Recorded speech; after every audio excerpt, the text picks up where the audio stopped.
আলোচনার বিষয় হলো আমাদের মডিফায়ার। মডিফাই করতে গেলে যে বিষয়গুলো আমাদের প্রথমে মাথায় রাখতে হবে, অ্যাটলিস্ট যে শব্দগুলো আমাদের চেনা উচিত, যেরকম আর্টিকেল। আমরা তো আর্টিকেলগুলো চিনি, এ এন দা, এটা আর্টিকেল, এটা তো আমরা মোটামুটি জানি এটা আর্টিকেল। যদি আর্টিকেল এগুলো ইউজ করতে বলে, এগুলো কি করতে বলে? ইউজ শব্দটা থাকে। আচ্ছা, এখন একটা তোমাদের কাছে ভয় পাওয়ার বিষয় যে প্রি মডিফাই বলতে কি বোঝায়, পোস্ট মডিফাই। যদি শূন্যস্থানটা পূর্বে থাকে, যেরকম আমি বললাম হি ইজ ড্যাশ বয়, তো তুমি এখানে কি দিছো? এ বয়। তাহলে এই শূন্যস্থানটা পূর্বে থাকার কারণে এটা হলো প্রি মডিফাই। যদি শূন্যস্থানটা পরে থাকতো তাহলে কি বলতো? Post modify. তাই এটা তোমার ইম্পর্টেন্ট না, প্রি না পোস্ট এটা তোমার জানার বিষয় না। তোমার জানার বিষয় হলো কি ব্যবহার করতে বলছো। যদি আর্টিকেল ব্যবহার করতে বলে তুমি কি ব্যবহার করবা? আর্টিকেল। যদি আমরা পজিটিভ ইউজ করতে বলে, পজিটিভ দিয়ে অধিকার বোঝানো হয়, যেমন my, our, you, his, her, etc. Etc কিন্তু আবার ইয়া না, মডিফাই না, ইটিসি মানে অ্যাকসেপ্ট। ঠিক আছে? তো তুমি এখানে এই জায়গায় কি দিতে পারতা? তুমি পজিটিভ বলতো মাই ইউজ করতা। আচ্ছা, তারপর ডেমনস্ট্রেটিভ। ডেমনস্ট্রেটিভ বলে এই চারটা শব্দ দিয়ে ফোকাস দিবা, দিস, দ্যাট, দিস, দোজ। ঠিক আছে? আর যদি কোয়ান্টিফায়ার বলে তাহলে many, much, a few, a little, all, some. হ্যাঁ, মানে কোয়ান্টিফায়ার মানে কি? পরিমাণ। যেগুলো দিয়ে পরিমাণ বোঝায় ওগুলো দিয়ে ফোকাস দিবা। ঠিক আছে?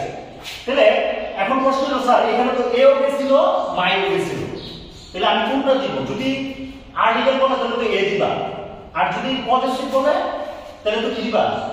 মাই দিবা। কিন্তু এখন তোমার যদি বলছে ডিটারমিনার, এখন এগুলোর সম্মিলিতভাবে কি বলা হয়? ডিটারমিনার। তোমার যে কোনো একটা দিলেই হলো। ঠিক আছে?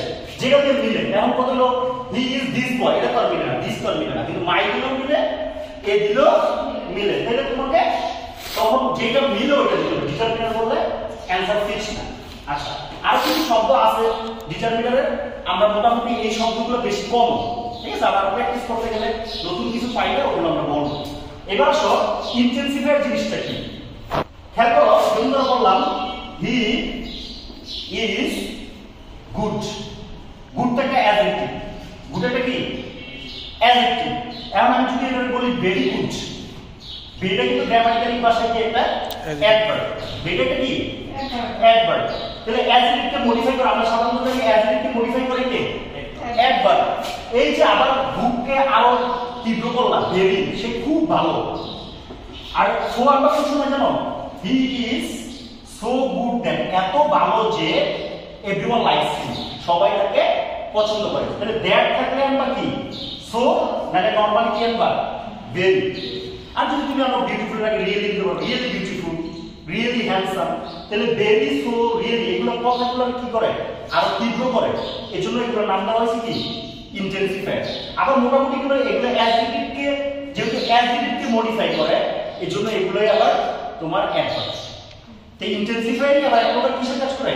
অ্যাডভার্বের কাজ করে। আচ্ছা, আর নাউন অ্যাডজেক্টিভ কি? নাউন অ্যাডজেক্টিভ হলো তোমার পাশাপাশি দুটো নাউন। তারপর ঢাকা, কলেজ। কলেজ একটা নাউন, ঢাকা একটা নাউন, তো পাশাপাশি দুটো নাউন। তোমার তো একটা জিনিস খেয়াল করছো, ধরো আমি বললাম he is a good boy. Good boy, বয়ের বলো তো, বয়ের ইয়া মডিফাই করছে কি? অ্যাডজেক্টিভ না? বয়কে মডিফাই করছে কি? একমাত্র মনে রাখবা নাউন। বয়টা তো একটা নাউন, বয়টা একটা কি? নাউন কি কিন্তু মডিফাই করে আছে। এর প্রশ্ন হচ্ছে, স্যার নাউন কি কাউকে মডিফাই করে কিনা? না, প্রশ্নে এরকম করবে না। মানে প্রশ্নে নাউন আসার কোনো ওয়ে নাই। আসবে কি জানো? তোমার আনতে হবে হয় অ্যাডজেক্টিভ নাকি কি? অ্যাডভার্ব। এটা যদি মডিফাই কথা বলে, যদি বললো মডিফাইটা, প্রি মডিফাইটা নাউন, তো নাউন মডিফাই করবে কি? আর অ্যাডজেক্টিভ, অ্যাডভার্ব, বা এই তিনটাকে মডিফাই করবে কি? অ্যাডভার্ব। যেমন ধরো এই চিত্র কিন্তু দেখলাম অ্যাডজেক্টিভকে ভেরি মডিফাই করছে, এটা একটা অ্যাডভার্ব। আবার একটা উদাহরণ দেই, হি স্পিক্স, সে কথা বলে। কিভাবে কথা বলে? ধরো ধীরে ধীরে, লাউডলি, স্লোলি। তাহলে ভার্বকে মডিফাই করছে কি? অ্যাডভার্ব। তাহলে একমাত্র নাউনকে মডিফাই করে অ্যাডজেক্টিভ, আর বাকি সবাইকে মডিফাই করবে কি? অ্যাডভার্ব। এখন শূন্যস্থানের পরে দিকে রয়েছে পোস্ট মডিফাই। শূন্যস্থানের পরে দিকে নাম কি? Post modify. কিন্তু যদি আগে থাকে তাহলে যে প্রি মডিফাই, আর পরে থাকলে পোস্ট মডিফাই। তাহলে এখন একটা নাউনের পূর্বে থাকে আরেকটা অ্যাডজেক্টিভ, কিন্তু একটা এখানে দেখা যাচ্ছে একটা নাউনের পূর্বে আছে আরেকটা নাউন, এজন্য এটা নামটা হচ্ছে নাউন অ্যাডজেক্টিভ। সহজে বলি, নাউনের পূর্বে থাকবে অ্যাডজেক্টিভ, কিন্তু নাউনের পূর্বে যখন আরেকটা নাউন থাকে তখন এটাকে অ্যাডজেক্টিভ বলা হয় না, এটাকে বলা হয় নাউন। ঠিক আছে? যেমন ধরো বাস, বাসের একটা নাউন, কলেজের একটা নাউন, কিন্তু বাসের পূর্বে আরেকটা নাউন আসার কারণে এটা নাম হয়ে গেছে নাউন অ্যাডজেক্টিভ। আচ্ছা, এবার আসো infinitive gerund participle. Infinitive gerund participle, infinitive মানে কি? বারবারকে টু দিলে ইনফিনিটিভ, যেইবার আমি লেখা না কেন, যেমন ধরো আমি লিখলাম টু সলভ, এটা হলো ইনফিনিটিভ। আর যদি আমি বলতাম সলভিং, তাহলে হয় এটা জেরান্ট তাই কি পার্টিসিপল। তুমি আপাতত জানি না রাখো ইনফিনিটিভ মানে বারবার আগে টু থাকবে, আর বারবার সাথে আইএনজি দিলে জেরান্ট তাই কি পার্টিসিপল। তো জেরান্ট বা পার্টিসিপল চিনলাম, ইনফিনিটিভ চিনলাম, জেরান্ট চিনলাম, পার্টিসিপল চিনলাম। এখন আসো একটু বলে আমরা শুধু লিখব টু সলভ বা সলভিং। কিন্তু যদি বলে আমরা ফ্রেজ মানে সাথে কি যোগ করতে বলছে, ফ্রেজ যোগ করতে বলছে, তাহলে চেষ্টা করবা সাথে অ্যাটলিস্ট একটা শব্দ যোগ করা। যেমন টু সলভ আমি দুইটা শব্দ যোগ করলাম, দা প্রবলেম, ফ্রেজ হয়ে গেল টু সলভ দা প্রবলেম, এখন হয়ে গেছে ইনফিনিটিভ ফ্রেজ। অথবা যদি জেরান্ট বা পার্টিসিপল ফ্রেজ বলে তখন লিখবা সলভিং দা প্রবলেম। তাই একের অধিক শব্দ যোগ করলে এটা তখন ফ্রেজ হয়ে যায়। সব ফ্রেজের বাংলায় হলো শব্দগুচ্ছ, ফ্রেজের বাংলা কি শব্দগুচ্ছ।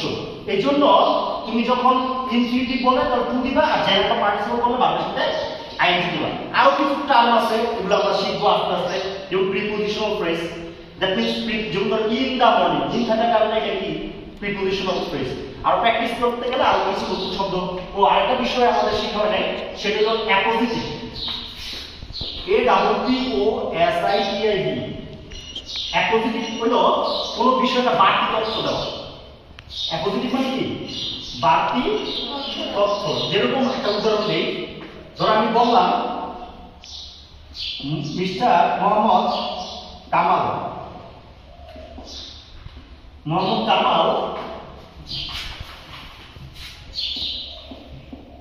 ইজ এ টিচার, সে একজন শিক্ষক। হ্যাঁ, তার এই মিস্টার কামাল এই যে মাঝখানে শূন্যস্থান দিল, এখানে বলছে একটা কি ব্যবহার করতে অ্যাপোজিটিভ। যদি এরকম অ্যাপোজিটিভ ব্যবহার করতে বলে মিস্টার কামাল সম্পর্কে একটা বাক্য বানাই, ধর একটা বাক্য বানাই, mister Kamal is a very honest man. ধর মিস্টার কামাল নিয়ে আমি আরেকটা বানাইলাম, বাক্য বানাইলাম।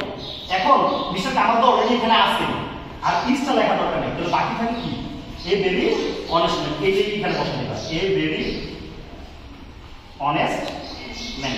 তাহলে যখন অ্যাপোজিটিভ করতে বলবে, যেইটা অ্যাপোজিটিভ করতে বলছে ওইটা নিয়ে একটা কি বানাইবা বাক্য বানাইবা। এরকম একটা বাক্য বানাইয়া ওই সাবজেক্টটা ভার্বটা বাদ দিয়ে বাকি যেটা থাকে ওইটা শূন্যস্থানের জন্য বসাইবা। তুমি তো সেটা উত্তরটা লিখবা, তখন তুমি লিখবা এ ভেরি অনেস্ট ম্যান অথবা এ গুড ম্যান। ঠিক আছে? তো এইগুলো তোমার অ্যাপোজিটিভ। ঠিক আছে? তো এই ছিল আজকে মডিফায়ার সম্পর্কিত আলোচনা।